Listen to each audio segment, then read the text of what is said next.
Testing one, two, Good. testing one, two. Can you hear me all good? What's up, day ones? Welcome to OpenEnds. Wherever you're tuning in from, thank you for being here. I'm here with a good mate of mine for a conversation that will go wherever it needs to. Let's chat. Trevor, thank you for being on OpenEnds. Through my back. So let's get into an introduction and introduce yourself, bro, to our listeners, our viewers. Kia ora. My name's Tame ana Rikirangi. Whakapapa ki Tauranga. Ngāti Ranginui. Ngai tā marawaho. Mo o te maunga, Tauranga te moana. Huria te marae. Born and bred here in Tauranga. Father of 5. Work on the port for 19 years. So straight out of school. 18 years old, and 2006, I started on the port and been there since, still there now, doing the mahi and enjoying it. It's my passion. 19 years, bro. Let's dive into that. How did you get into working at the Tauranga port? Oh, right. So pretty much I was putting myself through school. I was working at New Zealand Couriers, driving a forklift while I was doing 6th and 7th form, and I just come around to my old man's, and he was on the piss with my uncle, and my uncle Gary Hickey, and I come down, they were on the piss, and then they just said, "Oh, what are you up to, boy?" And I just said, "Oh, I just finished mahi, just driving the forklifts, little 4-tonners, just loading up the trucks with all the cargo that comes, to the couriers." And he goes, "How much you get an hour?" I go, $12.50. And back then it was mean, like 18 years old on $12.50, that was mean. Oh, that would have been like, and you think this generation now, being on $12.50, they'll be, Yeah, like, fuck that. I ain't fucking, hell no, I ain't be paid that. Yeah, I can get out of bed for that, bro. So $12.50 was mean.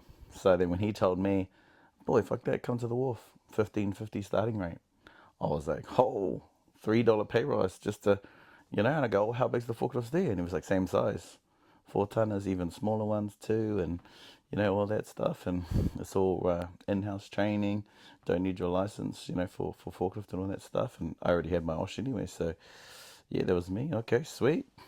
So he put his name on the application form and got me in there, because back in those days it was actually hard to sort of get a job. It was harder then than it is now.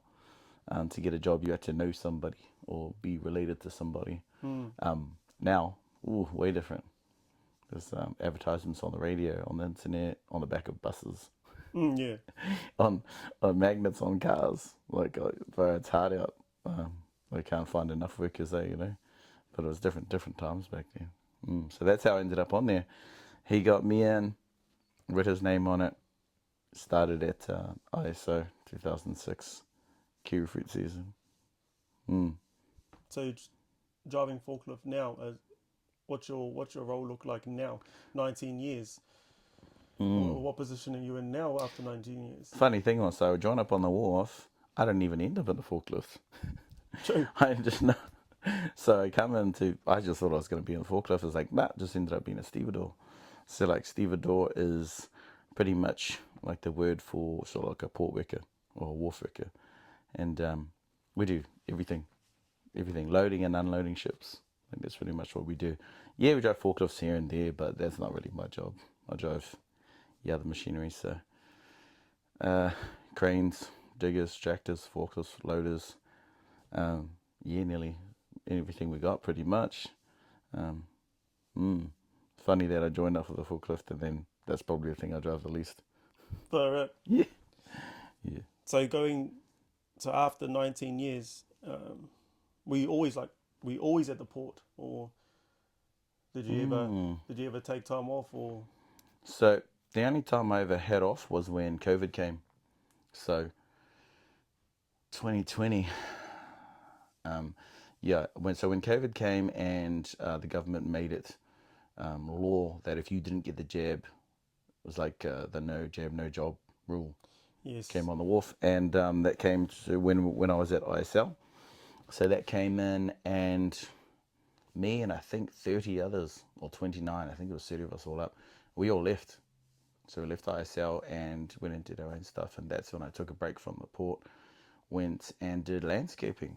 So when I did landscaping with one of my bros, he had a business and stuff. So I was really went driving a little digger here and there and a roller and just doing landscaping stuff. So it was actually cool to take a bit of a break and have a look outside the port for once. But I was only gone for like 7 or 8 months or something. And then you had emails from the other companies, port companies telling us, oh, you can come back now. You don't need the jab. So then, ended up back on the wharf. But yeah. Well, what was your reason of not getting the jab? My reason for not getting the jab, I just didn't trust it. I didn't like somebody just telling me to get this thing injected into my body, and then and just nobody was going to take accountability if anything went wrong. So to me, it was up to me. Like, it's up to anybody, eh? Like, I've got bros who even work, especially work bros actually, because heaps of the work bros stayed there when we left. So when we came back, there was a little bit of animosity, or that some of them would be like, fuck, bro, didn't want to get the jab, bro, but fuck, I've got a family. And I was like, bro, don't apologize to me, all good. Like, bro, if that's your body, like, all good, you do what you want, bro. Like, if you reckon that's going to help your family and stuff, sweet. I just didn't want to I didn't want to risk it, that's all. It felt like a risk, and I didn't want to take it. So I just left, and then ended up back there. But I think some people were a bit pissed off at themselves because they didn't want to take it, and then they see fellas like me who did leave and then come back, and we're all on the same money, and we all got the same job, so they could have done it too. And I think it's more about that sort of, maybe they let themselves down, or they felt like, fuck, look, the bro fucking, he left and came back, still on the same money, so, maybe I didn't have to get that jab, blah, blah, but at the end of the day, life is like a game of chess. You look at the board and you fucking make your moves and you don't fucking look back. You just make the best move you think you do at the time, at what you see, and you just don't look back. Bro, I don't even know how to play chess. So my Me neither. Nah. Bro, my actual, I'm alright, but my no. daughters, Actual. yeah, they all actually play chess, and they're like, oh, Dad, let's play chess, and I was like, Dad actually doesn't know how Play to. each other. Yeah. So Crack up. So now that after taking that break, you're now back at the wharf. What are you doing now? Yeah, so I'm lead trainer for 3 islands. So it's probably the fastest growing company on the Port of Tauranga and all around. So we're in 8 different ports in Aotearoa. So it's actually growing fast, So it's actually cool. It's exciting. I'm enjoying it. It's cool to have that support and that backing and that belief in you, like as lead trainer. So where I came from, the company I worked for before, it wasn't like that. I was just one of 20 trainers, so it's just another one of 20. We're at 3 islands where I am right now. I'm lead trainer, Tauranga, nobody else, just me. Wow. So no arguments with anyone else about how training should be, blah, blah, blah, blah, blah. They trust me 100% and let me run it as long as I'm doing the mahi properly, which I am, and I love it. And it's cool. It's nice to be appreciated and seen. All the mahi you put in over the years, it's noticing the difference between you and every other trainer, because there's a lot of trainers out there. But and I think your trainees, they speak the volumes for you. I don't have to be out there, and I'm not going to be out there saying, "Oh, I'm the man," bro. Just one of my bros, he gave me the saying, and it says, "Don't ask me how good I am. Ask everybody else." Because it doesn't really matter how good you think you are. You gotta have some, there's got to be people out there who give you ups, or just be honest about who you are and what kind of person you are in your mahi or in your life, or just who you are. Oh, I agree. I think that's the same even in life. Like, I try my hardest to be as humble as I possibly can. Don't get me wrong. I'll toot my horn when it's needed to. But Right. Yeah. You know, I let people do the talking for me, you know, of whatever aspects of life or anything that I'm doing. I think honesty is key. Like, as long as it's just honest, good or bad, give it to me. All good. Hey, like, even if it's bad, all good. You can't work on things or get better if nobody gives you, you know, the negative stuff as well. You cannot have the light without the dark. Cannot have black without white. I was actually, funny you say that. I was actually telling my wife that exact same thing yesterday, and I said, if there was no dark, would there be light? And she was like, "Oh my gosh, that's just way too deep for me. You're hurting my brain," you know. And I was like, "No, I'm just asking." No, but that's the truth. That's just how it is. Like, yeah, depends how deep you want to get. But life's like that too, right? The ups wouldn't feel like up if there wasn't a down. Or the happiness wouldn't feel happy if there wasn't sad. You know, good wouldn't feel good without bad. Like, that's just how everything is. You can't, you know, you cannot have one without the other. Positive, negative, all that kind of stuff. Eh? Everything's balance in life. You can't just have all of one. And finding that balance. What does that look like for you? Finding that balance in life. That's a tough one. Because obviously you got, you know, got mahi out there and, you know, got your whānau and stuff as well. And then you've got yourself as well, your own emotions and, you know, wairua and mental health and physical health. And it's a lot, hey. But it's a balance. And I think as long as you work at it, like actual, not half-assed bullshit talking, none of that shit, like actual putting in the mahi, not running from everything that's hard, I think you'd be right. Do you feel like you've put yourself first, or when's the last time that you've ever put yourself first? You know, So as I a never. man, it's a struggle, you know. It's a hard one, eh? So I definitely have been putting myself first more and more because sort of my beliefs have changed. Always used to be, and it's like society falls into things where someone says something that sort of makes sense, so everyone just jumps on it and they'll disagree, but they don't really see the bigger picture. They don't see all the stuff that comes with it as well. So, like, one that used to, and this will be controversial, I know lots of people will disagree with me for this, but they'll always say, "Oh, our kids come first. No matter what, our kids come first." And don't get me wrong, I love all my kids, but hear me out. Dad comes first because everybody should look after themselves because we are number one. If dad ain't sweet, there's no way those kids are sweet. If mum ain't sweet, those kids ain't sweet either. So it doesn't matter how much fire you put them, they feed off your energy and your way to it and what you know who you are as well. So you have to make sure you're all good too. So changing from that belief that just the kids come first and just, you know, try and give them everything you can, and funny things like what's the saying? I give my kids everything I never had, which is pretty stupid. It's like give them what they need, or give them what you actually needed, not just what you didn't have. There's a lot of shit we didn't have. You're just gonna give them everything you never had. That's And it's. what would you say about that? Like, would you say that if you have that mindset, are you raising your kids on how you want to be raised, or are you raising your children on your personal life circumstances? I think it's just sort of, if you start doing that kind of stuff, you just project your upbringing onto your kids, which could be nothing like what you're giving them all this stuff that they don't really need, but you think they just need it because you never had it, but they actually want something else if you just pay attention. Well, I think I've got nothing wrong with anyone spoiling their children. I just think it needs to come with a lesson.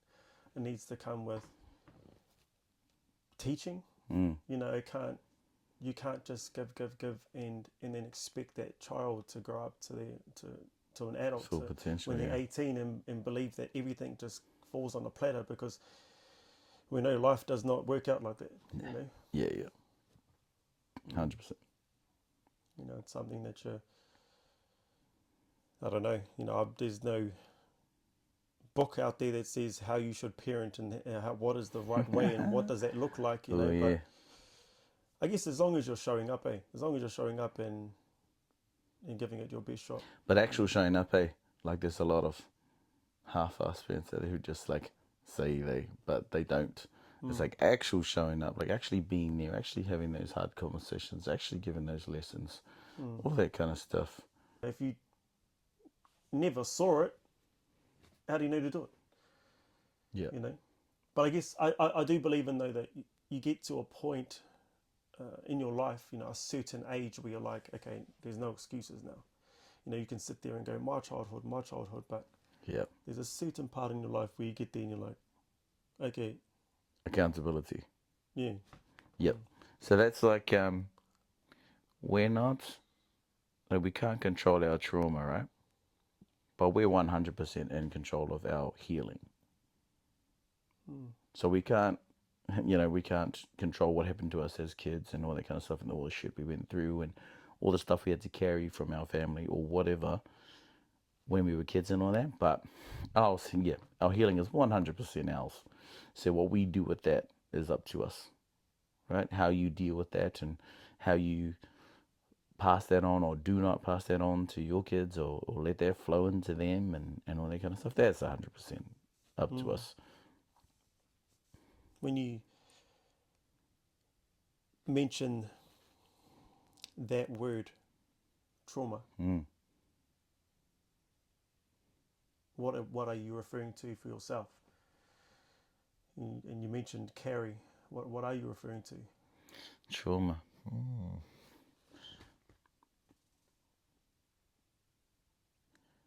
Trauma. How do you explain that? I'll just be talking about intergenerational bullshit that just happens through our family and stuff, you know, or our families. Like I know everyone's got their own, and then it has nothing to do with me. It's not even my fault, not even from my generation, but because they didn't sort it out, it gets to the next generation. Then they don't sort it out, so it comes to the next generation. Then they don't sort it out, and it just keeps coming. So somebody's got to draw the line, right? Someone's got to do something about it, and that's me, doing something about it, drawing the line. Have to, as dad, you know, I've got kids. I don't know what you think, but as dad, we're the head of our families. We got responsibility, you know. So if there's shit that's affecting me or my kids or our livelihoods or how we live or, you know, that kind of stuff, then dad's got to put his foot down and say something. Yeah, it's hard decisions I make to make sure that they're all right and they don't have to go through the same shit I did as a kid. But I think that's just our job. If you're actually a good father or you care about your kids and stuff, then and you got to stand up for what's right, then fucking I'll do it every single time. Yeah, what you're talking about. Sometimes, you know, there's probably a lot of listeners and viewers out there right now that can relate to, you know, intergenerational family bullshit that has happened, you know, through their parents, you know, and it's like, are you talking to your cousins or your aunties and uncles because you don't feel like it or because your parents don't talk, you know? And it's like, how do you, as you say, drawing the line, but how do we get to a space of rectifying that and breaking that cycle? So, because for my babies, like, that's still their auntie and uncle, whether there's issues in anyone's lives or my life, just talking about mine, that's still whānau. And it's like, what does breaking that cycle even look like? Yeah, that's the hard part too. Hey, there's like, and that's sort of like a weapon people on that side use, is try and use, you know, make you feel bad and like, so then you just end up giving in. I just made a choice and yeah, that's just it, bro. Like, nah, not falling for the bullshit. I'm just over it, sick of all the fucking excuses. No more, you know.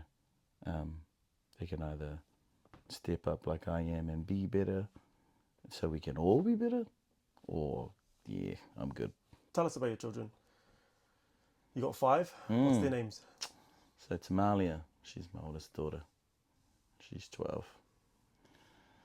And then there's Ty, he's 10. And then there's Te Awanui, he's 8. And there's Tāwhiri Mātea, he's 5. And then there's Te Wairo o Te Ao Marama, and she's about 2.5.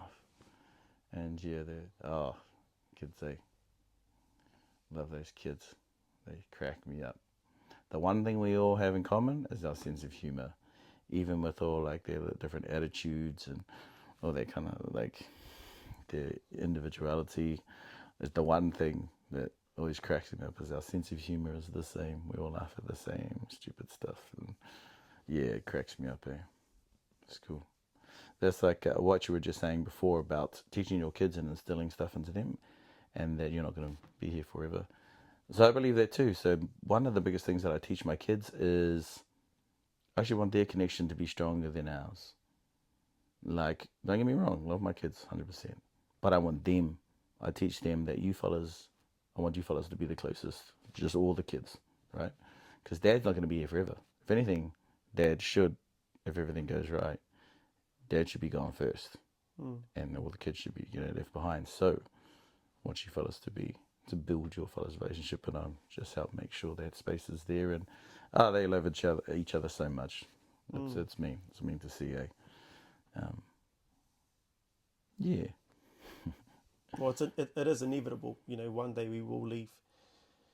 I do believe, as humans, we are. There was this man. I had this conversation with a good friend of mine, and we spoke about. He was like blowing my brain, but we spoke about. He believes in that we're just an entity, and our physical form is just the flesh of an entity, or in a Maori sense, it'll be like wairua, Yep. Soul. What do you think? About spiritual entity? Yeah, like, do you think spiritual energy, wairua, entity, do you think that we're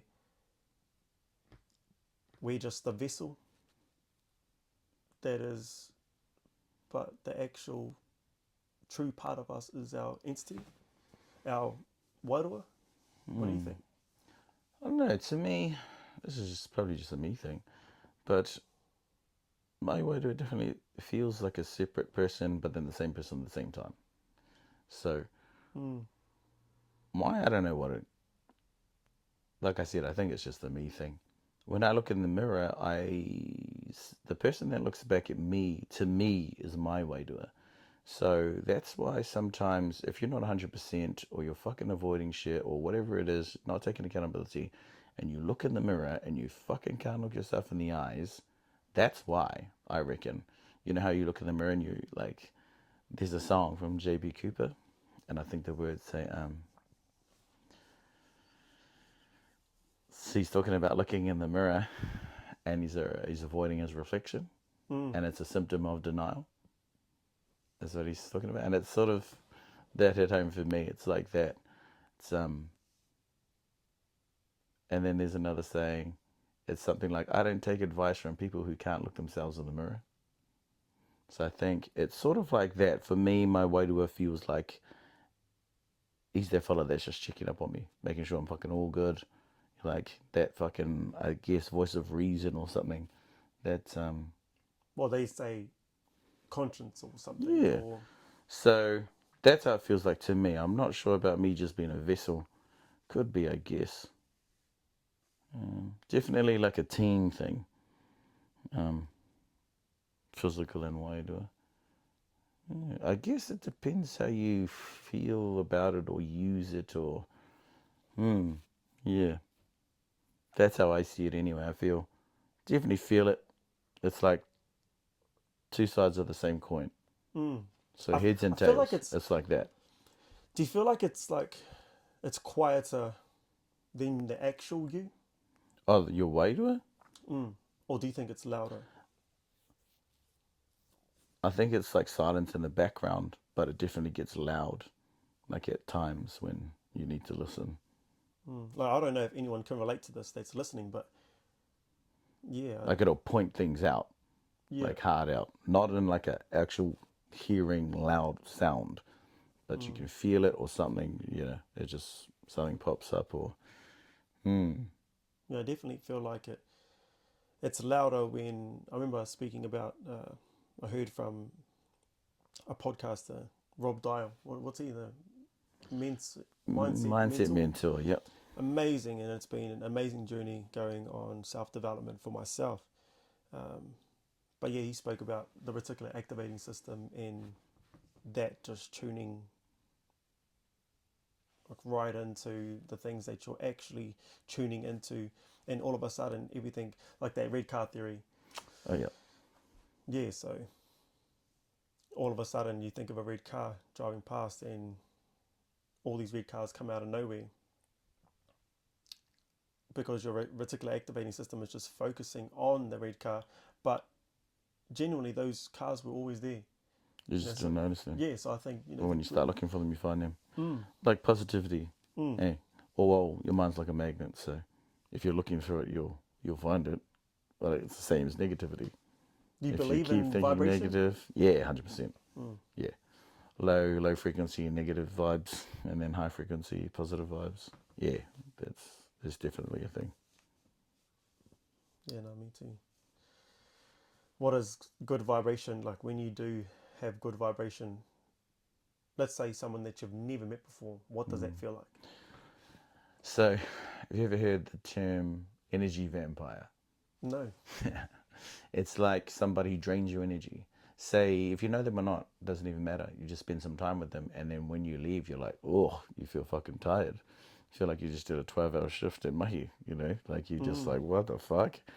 That's energy vampire. So there's the people that are just pretty much just stealing your energy and, just negative vibes. That's what that feels like.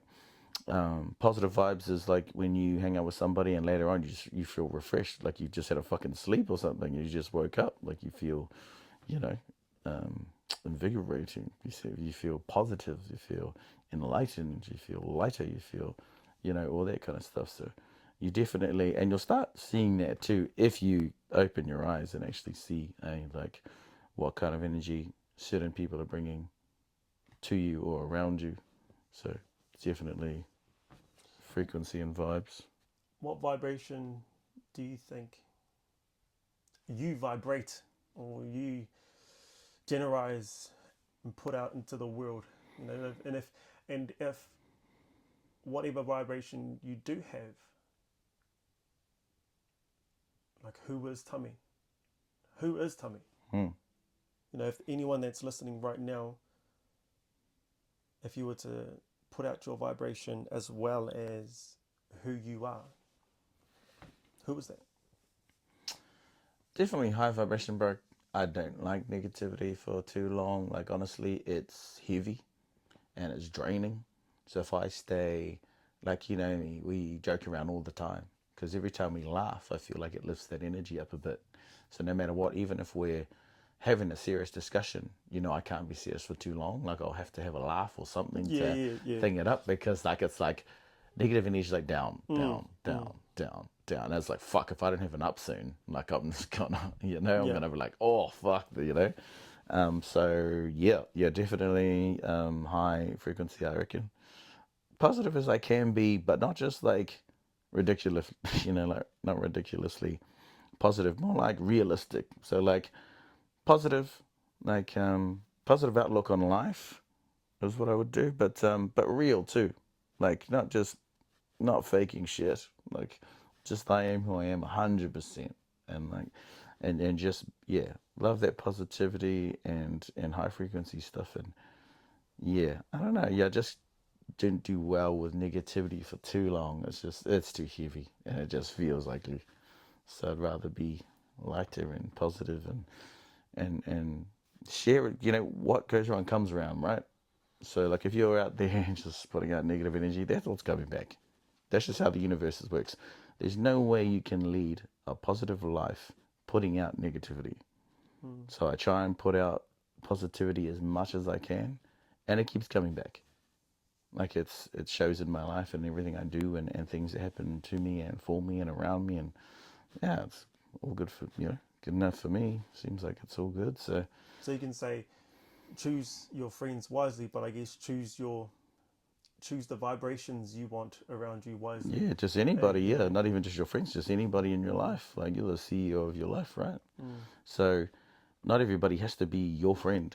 Like they can just be your work colleague. They can just be your teammate. They don't have to be friend. Like I think there was a mistake. Lots of we made back in the day. It was just everybody's our friend, but really it's like, bro, you just like. Well, I learned real quick. That work colleague. Everyone was my mate when the box was around. Oh yeah. Hey, when the 24 was around. Oh yeah. Bro, all the bros were there. Yeah. As soon as I flicked on the kettle, bro. Yeah. Who's keen for a coffee? Who's keen for a cup of tea or coffee? Oh. No one was there. Crickets. Yeah, bro. Yeah. So everybody. Yeah, I realized real quick that people will stay around for what benefits them. You find true friends out there though that actually hang around for more than what they can get from you, or in some kind of advantage or something they can take from you, bro. Hey, like they're out there. Yeah, We got some pretty good bros. We all went through some shit to get there, but worth it. Hey, I reckon. No, definitely. Well, we're just going to take a quick intermission and we'll be right back. Sure. Welcome back to Open Ends.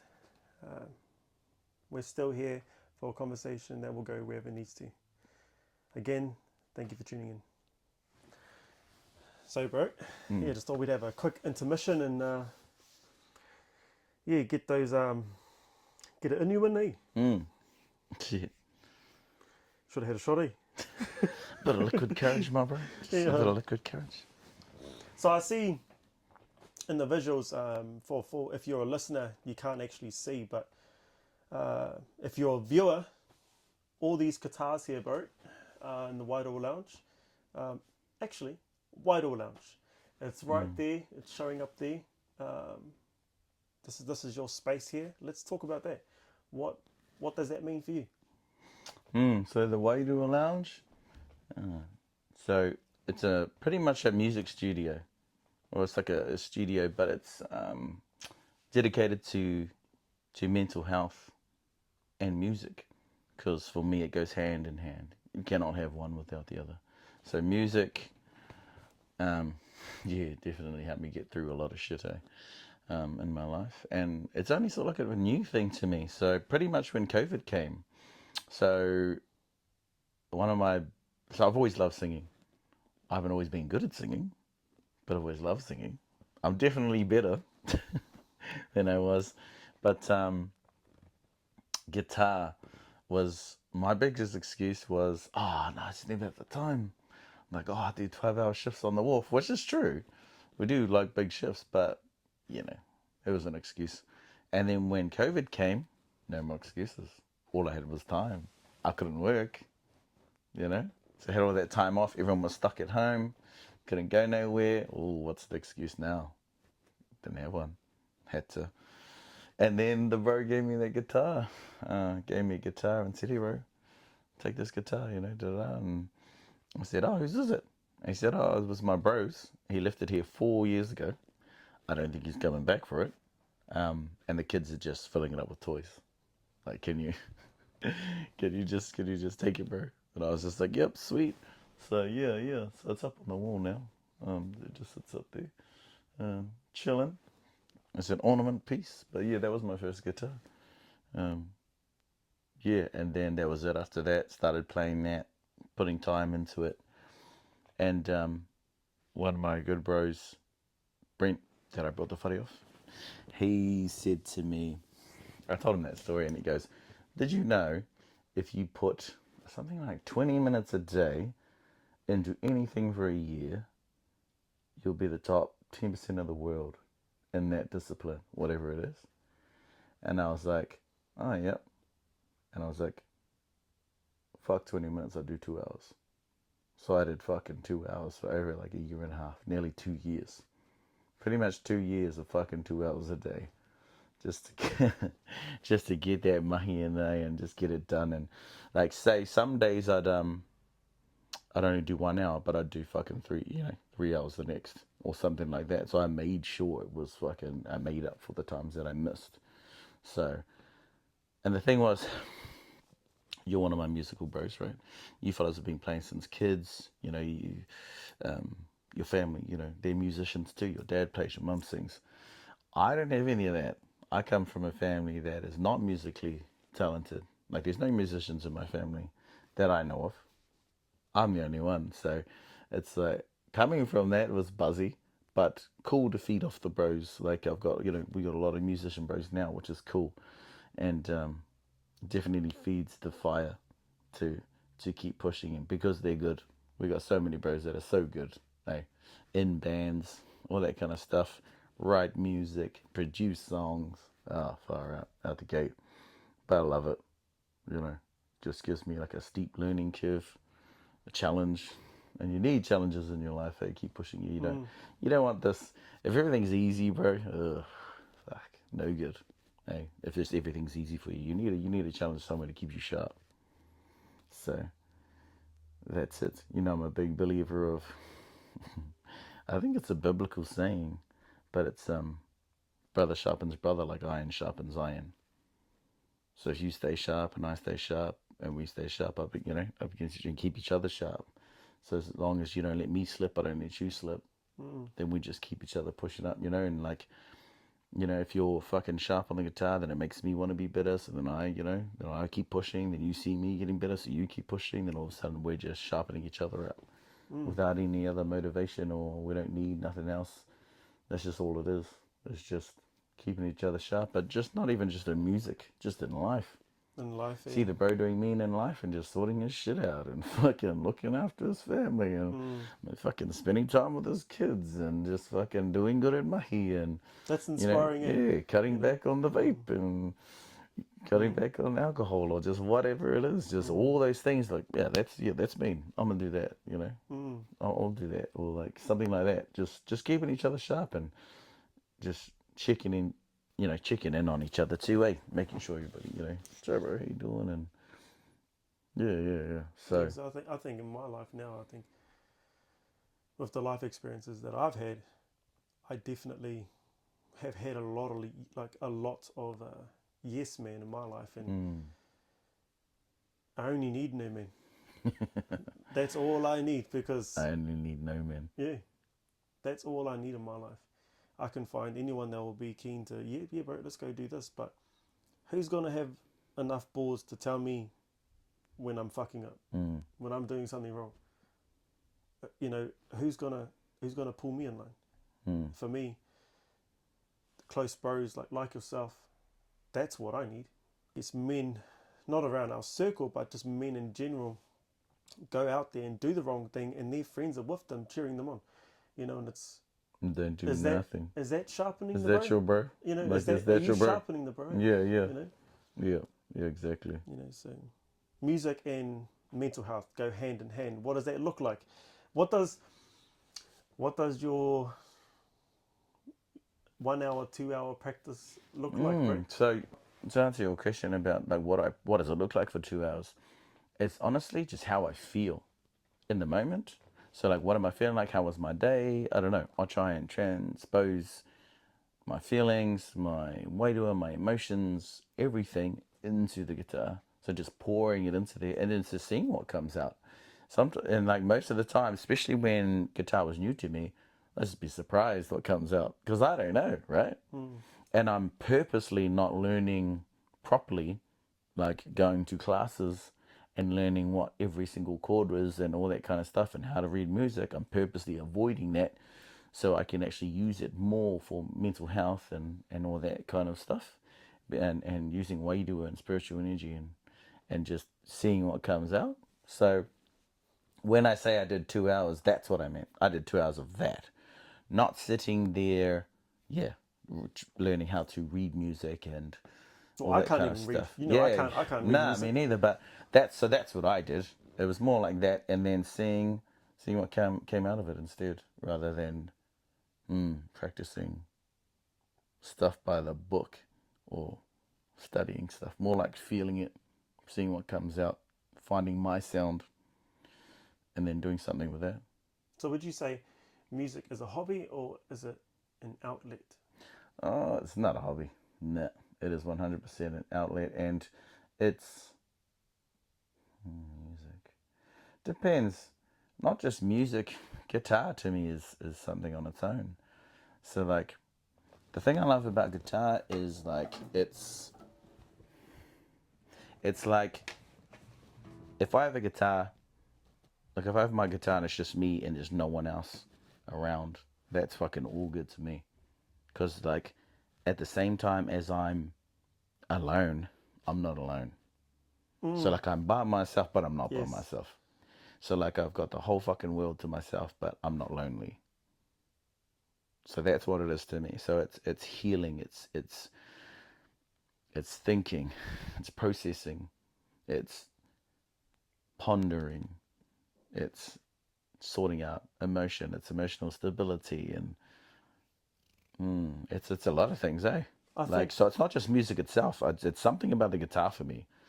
Of course I love music, but yeah, I don't know, something about. I think a lot of guitar enthusiasts could probably relate. You know, for myself, when I carry my guitar around, you know, a lot of people know that that's my first girlfriend. You know, that's my first missus. You Yep. know, and she doesn't go anywhere without me. You know, so I think you can definitely speak to a lot of guitar enthusiasts that can relate. You know, watch so many clips where they just play and don't even sing and they just get lost. It's like a drug. It's like a high in some sense. You know, where you just get lost in playing. A good loss though. You know. It's a positive outlet. Like it's not just an outlet, because like drinking's an outlet. Do you know what I mean? Well, Or I don't like, know. all that kind of stuff's an outlet. Anything can be an outlet, but it's like the positive outlet. Having a positive outlet is different.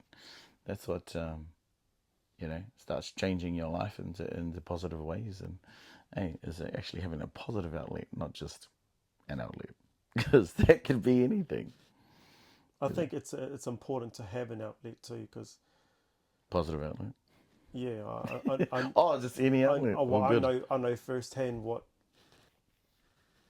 bottling up looks like. You know, so without having an outlet on its own in general, it could be the gym, it could be a golf, or it could be hunting. You know, for a lot of men, I think it's important to have something, you know, outside of your everyday life that you can go to and forget about everything, like everything in general, like not just music. For me, I think I really love fishing, and for me when I'm fishing, even though I don't catch much fish, but the point Is your is line in the water? it's in the water. Is It's in the there a water. hook on Yeah, there? there is. Yeah. The thing is that when the rod's out, I've got no aspect of where I am or anything. I'm just thinking about me and the fishing rod in the water. You know, just being close to the water too, that's definitely a happy place as well. So, but yeah, I think it's important for men to have an outlet, because I watched what not having an outlet look. You know, I got to see firsthand what that looked like. You know, and I think when you dive into a positive outlet, you know, I think I've seen what firsthand what negative outlets look like, and what that was achieving for the role models in my life, or what do you say, the so-called what was supposed to be. Um, but yeah, and definitely wish that if there was I hope that if there was a positive outlet, would that have looked a lot different? Yep, 100%. So what I used to think a positive outlet was drinking. So I used to think like, have a hard week at mahi or whatever it is, going through shit, fuck, first thing was drink, right? Get on the piss. Because that sort of just was like the normal thing. You're not told any other option. You don't know there's something else out there. That's just sort of, it's what, the generation before us did too. So you just fucking monkey see, monkey do, right? Lead by example. Oh, well, get on the piss, whatever's, and then you start figuring out, like, you know what? Yeah, maybe that's not as good as I thought it was, Hey, maybe there's a better way. It's definitely a temporary outlet, I think, after that intoxication, everything just floods straight back. It's more like a delay. So the problem's still fucking there. Like, you might drink now and don't feel nothing for now. You'll be numb. Well, then when your fucking hangover's over or whatever, hey, it's still there. It's probably worse. Well, working FIFO. So I've been working FIFO for about... FIFO? FIFO. Fly in, fly out. Fly in, fly out. And... I was going to say, what the fuck is FIFO? Do you just call it FIFO? Well, FIFO. FIFAM, full. Yeah, yeah. But... FIFO, yeah, fun. So working that and being in that environment, I've done labouring jobs before, and quite similar. A lot of men in that construction industry, it might not just be construction, it could be anything, where I've just thought, you knock off work and you have a beer. Yeah. Do you think that we knock off work to have a beer and it's like, we enjoy this cold one, or are we knocking off work to escape? Depends how you feel about your mahi, I think. If you enjoy your mahi and stuff, you can just enjoy a beer, but some people probably just running for mahi, like, fuck, I'm out here, like, just as fast as you can, and like, fuck this, like I get it too, like, it's a bit like that sometimes.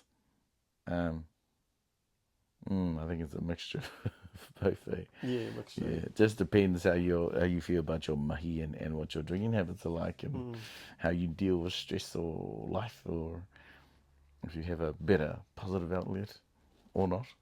Yeah, I think it's weird. It's weird for me. Like, if I cook on the barbecue, it's like, okay, I need to go get a beer. Oh, true. Is that a thing for you? Yeah. It's like, if I mow the lawns, I need to have a beer after. But it's like, why? It's like, is that? I don't know. It's like, is that normal? Is that normal, or is that an addiction, or what is that? It's funny. Like, am I addicted to a beer? Like, I got bros who will say have 3 beers a night, and that's just 3 beers every night, something like that. 3 or 4 beers every night. But then they'll go, I don't have too much. But it's like, bro, 4 times 7 though, right? 28 beers a week. And then I'll have bros that will drink nothing. Well, then 24 bucks on Saturday, So it's like, yeah, true. Bro, you're drinking just as much as the bro that drinks fucking 3 or 4 a day. Like, and then you got bros that will do, but then they'll judge each other every night. Yeah, but then they'll judge each other, Like the dude who's like, I only have 3 or 4 a day. You fucking drink 24, but he's like, yeah, still about the same numbers in a week, bro. Like, I guess so. It all depends what you're up to, I guess. I'm more the dude that'll drink in one night than it would be, and it wouldn't be 24. I think I'm too old for that, bro. Drinking 24 in one night. Bro, you know me, bro. I'm lucky to get to 6. It better be low sugar. It better be. Hey, it better be low sugar. Why's that? Just for the gains. No. Hey, better not ruin my fasting. It better be. So funny that there wasn't even a thing back in the day. But yeah, I think some fellas are like that. Like you were saying, you like mow the lawns. You fucking get over beer. And my thing is, I can never drink alone.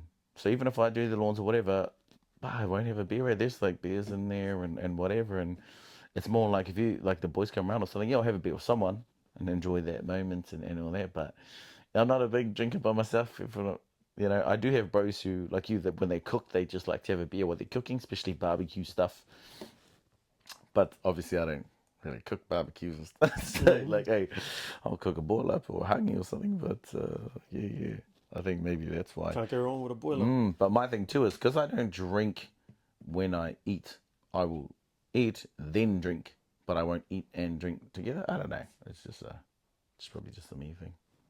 Well, if there was something that you could share, only if you wanted to, Like, I know this is a podcast. This is not a music journey, but I'll be privileged if you could show us something.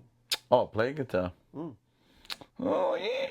Yeah, even if it was for just a minute, if there was something that you might want to share, I think you know what Open Ends is all about. So, if there's anything that you would like to share, What should we do? Whatever you want to play, bro.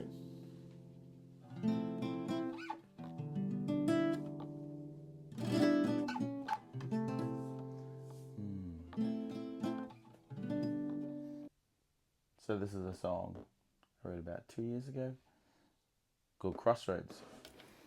And it's about, sometimes in your life you get to a point in the road and it's like, it's not a multiple different road that you can take. It's one or the other. It's left or right. There's no left and then this way and then this way and then this way or this way. It's just pretty much left or right, black and white. And it's right in front of you. And it's hard. Hey, it's hard sometimes when it comes to stuff like that. But that's life. It is what it is. Right? It's not always positive and not always negative. It comes in waves. So, yeah, here's what it is.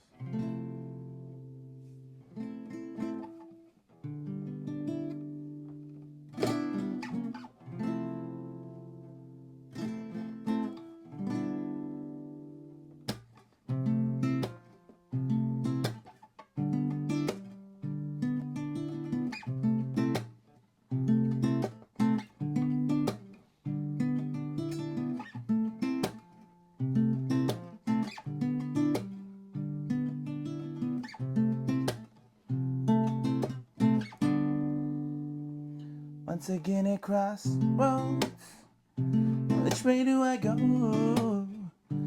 Is it left or right? Is it day or night? 'Cause I'm locked up in my head and I can't be outside, lost amongst the stars, contemplating life. It's got me like, whoa, whoa, whoa. It's got me like, whoa, oh yeah, yeah. It's got me like, whoa, whoa, whoa. It's like, whoa, whoa, yeah, yeah.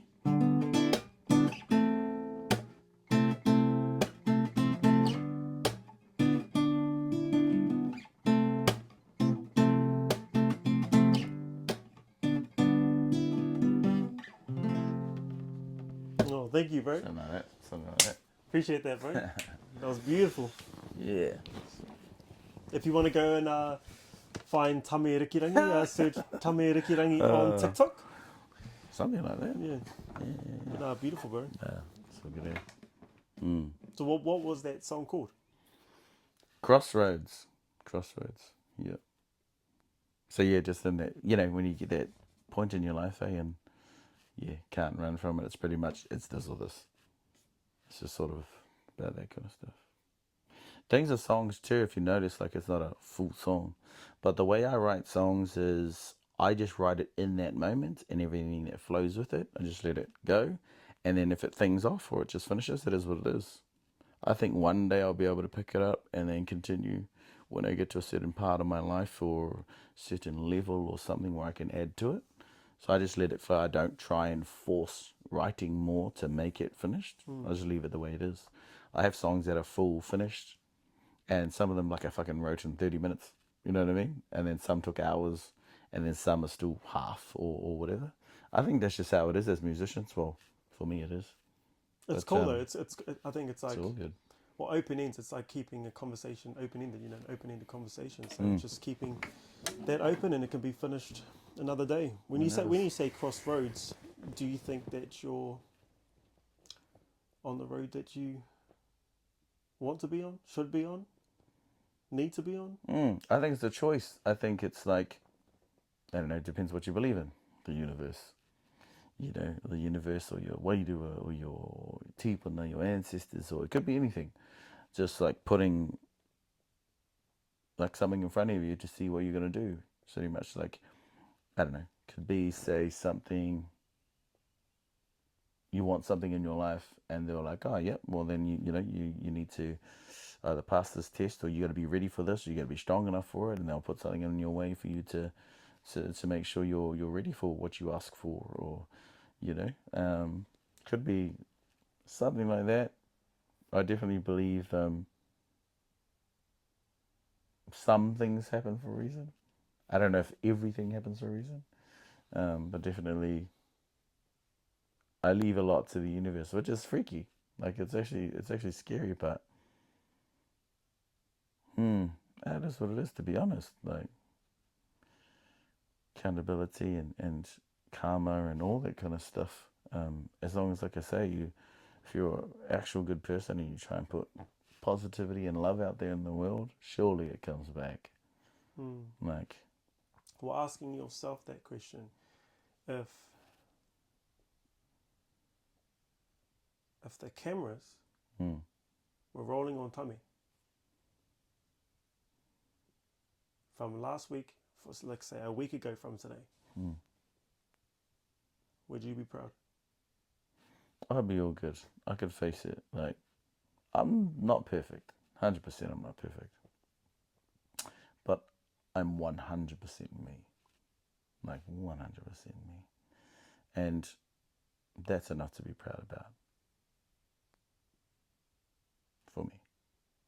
And what does that mean? Like, define what you're, when you say you're 100% me, if we're talking about in the 1 week and saying, would you be proud?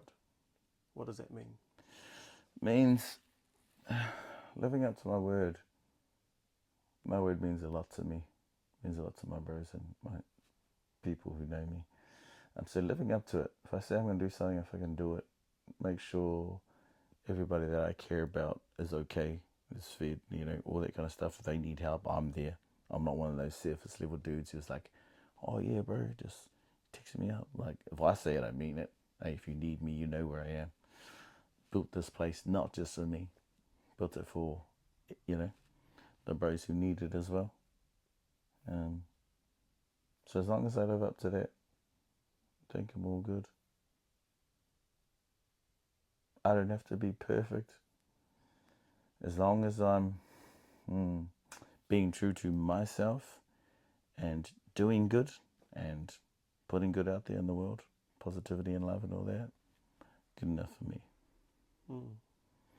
And always, one thing too is like, always putting out more good than bad, like I'm not perfect, but I can live with the amount of goodness I put out there.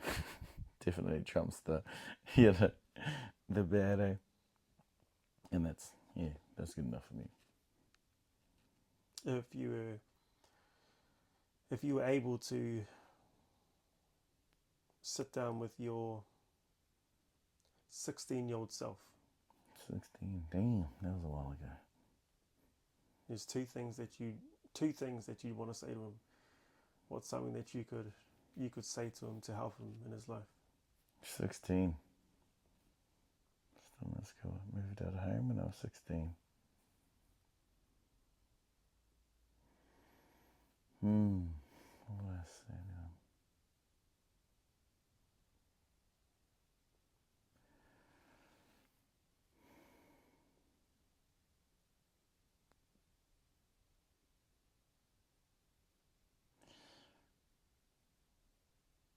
You don't have to fight every battle that pops up in front of you. So choose your battles wisely. Bobby one.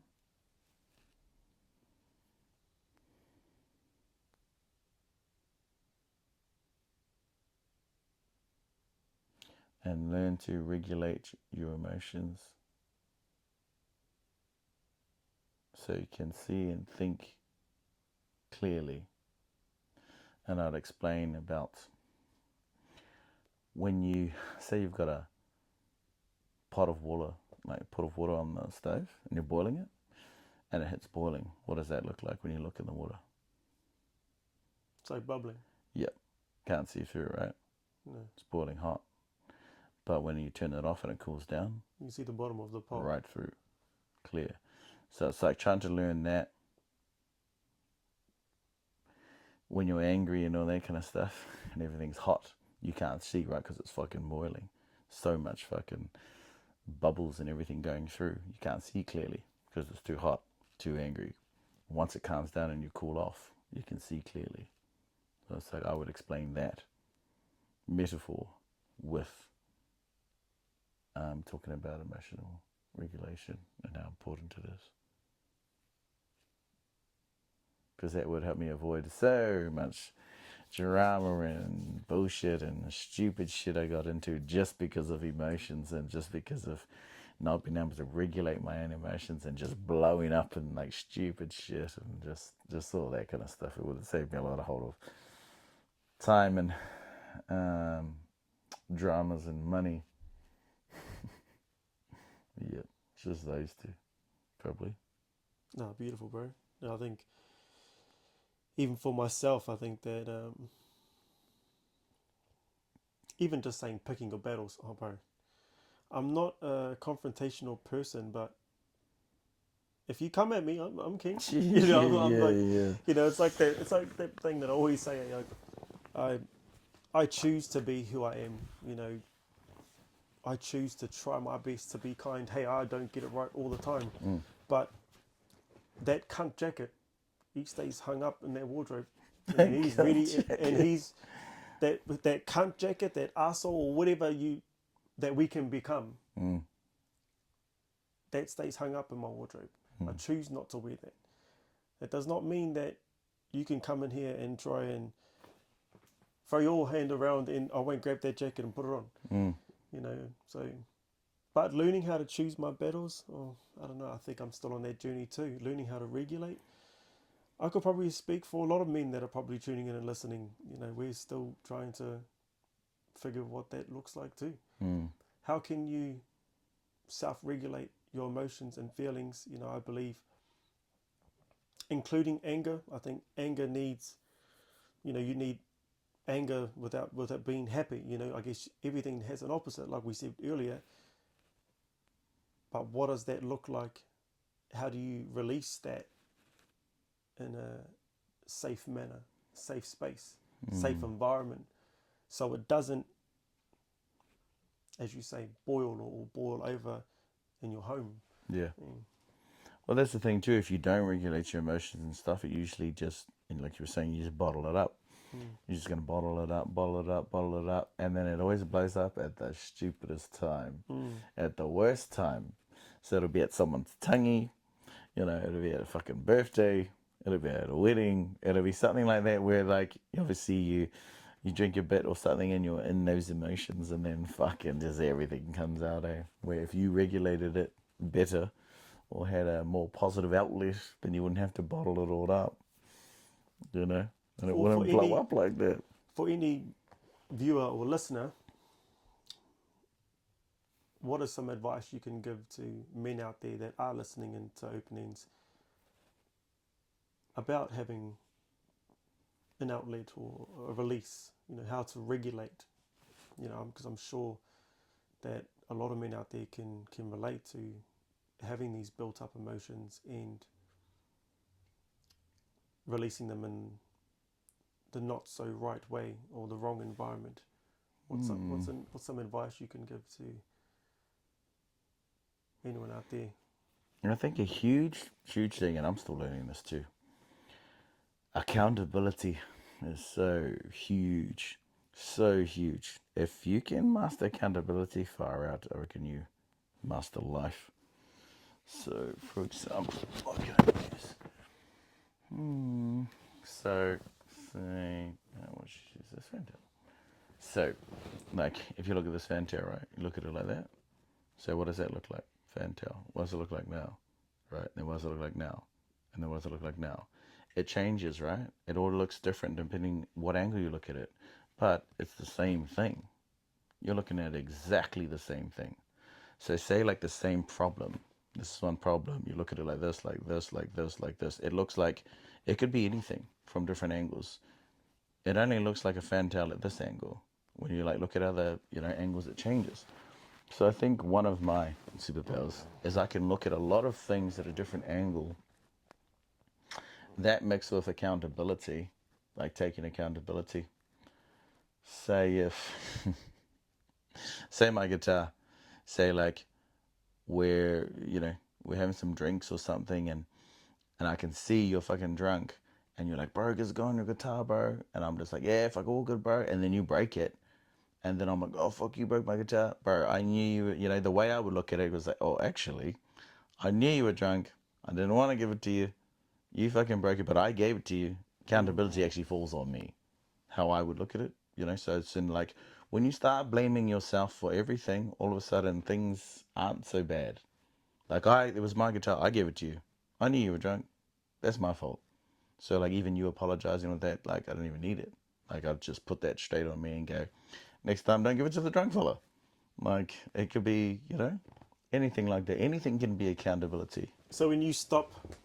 So what you're saying is when you stop with having the victim mentality, life can get better. Yeah. When you Your start perspective honestly, changes. yeah. When you honestly start, when you make everything your fault, you don't blame nobody. You just fucking blame you and you just sort it out. Honestly. So anything that could happen, you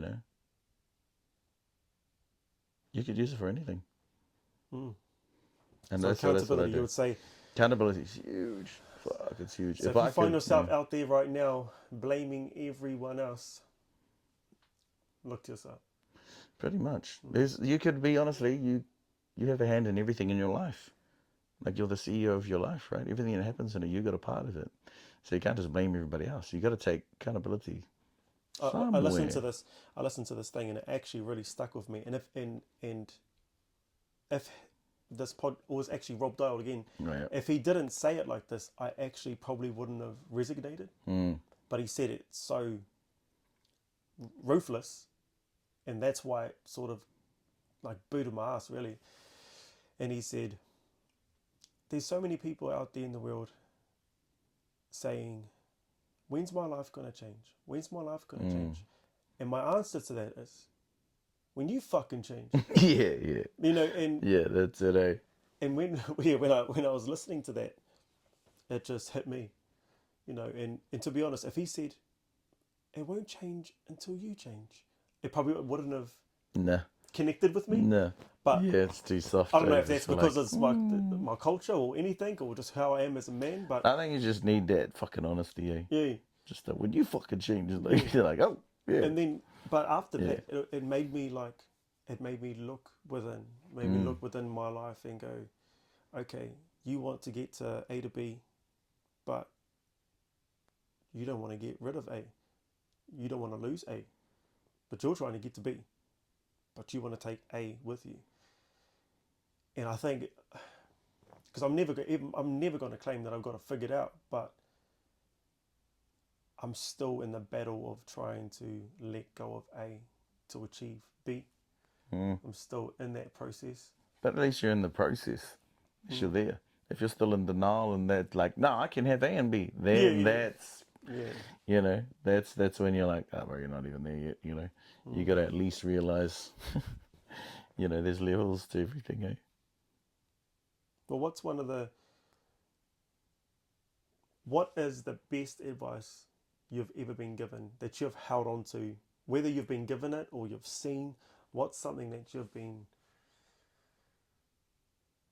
seen or told that you could share?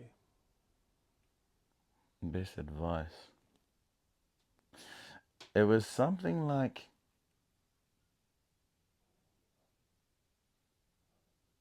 look after number one, because at the end of the day, you were born alone and you'll die alone. It was something like that. It was just like a real thing to hear. And yes, I know people be like, oh, I'm a twin, I'm born together. But, you know what I mean. They're just saying, look after yourself, because at the end of the day, the person who's really got your back is you. And they were just saying, so make sure you look after yourself. Like, don't be so hard on yourself. Like, have your back. Believe in yourself. All that kind of stuff. Look after yourself, I think something like that always stuck with me. Can't remember who said it, but To some people, that could be so small, but we live in a world where when your rego is due for your car, you make sure that it's paid. Yeah, When your tyres are bald, you make You get sure new they tyres. get done. If the engine light comes on, you make sure it goes in for a service. So on about materialistical things. When it comes to ourselves, we neglect them. Whether it's our hygiene or our wairoa inside, or we might have a sore shoulder and it's like, oh, she'll be right. But for some reason, we put all our care into material things in our life that are really not important. We have one vessel, and hey, I don't have it all figured out, bro. I'm still trying to put more time into myself. You know, and it's how do we change the narrative to start being a bit more selfish, to look after ourselves? So that's sort of like how I think about, say, like gyms, right? So there's like gyms, lots of gyms around. You know, I try to get to the gym when I can, you know, between mahi and whānau and all that kind of stuff. And there's gyms here, it's a normal thing, hey, to go to the gym, to have a gym membership and all that kind of stuff, but there's no mental health membership. You know what I mean? There's no, when you go for to work out your mental health, they will go to the gym like 4 or 5 times a week or whatever, eh? But yeah, what do you do for mental health with it? You know what I mean? It's like so I think spaces like this is what that's for, is to sort of open that up. It doesn't have to be like a building that you go to, you know, all this kind of stuff. You don't have to dress up in gym gears like the gym. You know, For a lot all of men, that'll you know. just be weird anyway. Yeah, They'll be like, that's so it's oh, like, bro, I'll meet you at the mental health building. Yeah, You're like, it's bro. not really going to be something that No, you so want to it's tell like, anyone, you know? It's having spaces like this. I think just having real bros and real mates and who you can actually just sit and have a real conversation. Like that's all you need. Just fuck all the bullshit, fuck the materialistic shit, and fuck all the surface level. How are you? Good. What about you? Me too. You know, good too. How's work? Good. What about you? Good. Oh, fuck that. Like, that's why you know this too. I always do that, bro. How you doing, bro? Don't say good, and then you're like, oh. Yeah. And you're like, oh, God, can't even say good, and then better. Oh, that's something. Could you imagine challenging, like, what if we challenged every man that listened to this and said, okay, next time you go to work, and if you ask someone if they're all good, you have to say, how are you, bro? You can't say good. Yeah, or you say, hey, Actually, like, genuinely and see the reaction. challenge everyone that's listening. Because you see them like, damn, like you can see them thinking, you can see the wheels turning and going, oh my God. What like I actually start doing is, like that's what I used to do just because it was funny. But it's more like if you reframe the question and just say like, hey bro, what's good? Do you know what I mean? Because then it's like, oh, now I actually have to think of something positive that's happening in my life. So then you find something and you go, oh, actually, Mahi's been pretty mean, or like, oh bro, like we've been busy as, or like, oh the whānau's good, or bro, the kids are good, or you know the wahines good, or you know blah blah blah. It could be anything, but just changing that narrative by just framing it different, by just saying, chill, bro, what's good, you know. Well, why do you? I think. Well, let's go back to that. Why do you think that?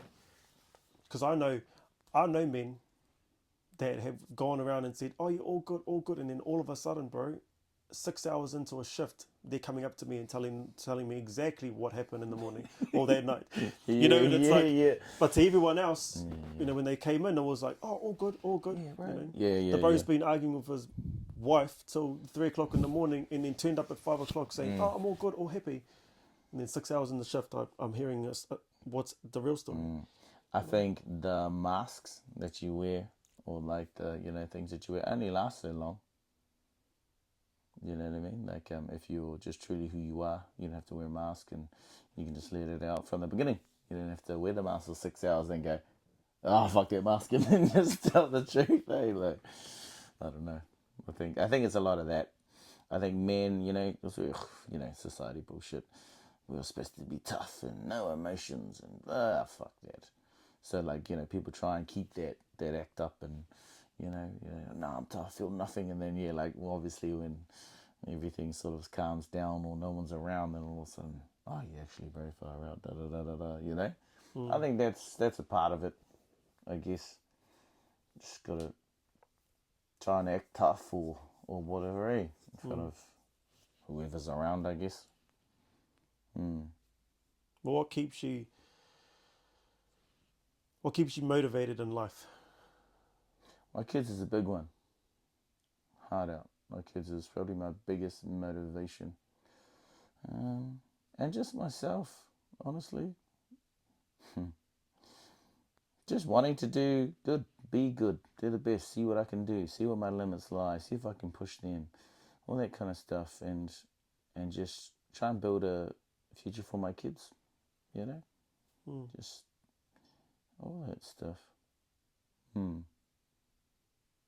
But I love you. I love what you just said, like that, being good. To all the religious people that are listening, it's not. Don't take this offensive, but I've said this before. I'm not so much of a religious person in a way. I was baptized a Christian, but I respect any beliefs or any religious beliefs from anyone. But I genuinely just believe in being a good cunt and trying my hardest to live up to that, hold accountability to that. Yeah. And even there's times where I'm not, as kind as I could be. And, and I know that was wrong. I guess my conscience is like, okay, what can you do better in that moment? How can you be better if that moment arises again? So not in a sense of religious in general, but because I've seen a lot of religions be nasty, bro. So yeah, I guess if you can just truly decide to wake up and be kind, then choice. There is moments where that's a struggle, but you're in traffic, beep beep beep. No, but instant anger. Yeah. No, yeah, I agree too. I'm not a religious person, but I also don't need a book to tell me what's right and wrong. Like 1,000-year-old book or whatever. You can feel it. So definitely always try and do more good than bad. That's pretty much what I try and do. And that's easy, honestly. The amount of good I've put out besides bad, easy win. To be honest. Like you said, I'm not perfect and, that, and, sometimes you slip up or you don't, you could be nicer or you could be, more positive. But yeah, honestly, easy win. Way more positive than negative, bro. Well, if your children were to remember you one day, one day it's inevitable we're gonna go. Yeah. What would you hope that they would say about you? My dad loved me.